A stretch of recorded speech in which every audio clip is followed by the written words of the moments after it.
Hozirgi salqin havoda hammaga birdek yoqadigan vitaminlarga boy foydali dimlama tayyorlaymiz.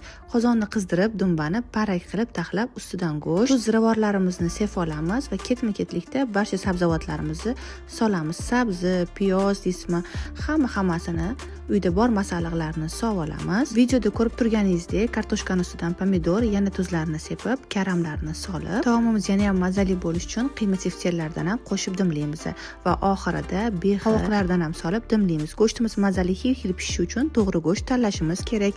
Hozir korzinkada mol go'shtiga juda ham katta aksiya ketayotgan ekan. Barcha korzinkalarda mol go'shtiga 22% gacha chegirmalar amal qilyapti. Mol go'shti to'shi kilosi bor yo'g'i 89.990 so'mdan. Mol go'shti biqini esa kilosi 97.990 so'mdan. Sizlar ham ulgurib qoling, aksiya 12 noyabrgacha davom etadi. Bu orada taomimiz ham xil bo'lib pishib chiqdi. Yana ham to'liq retseptini post tagida yozib qoldiraman. Albatta tayyorlab ko'ring.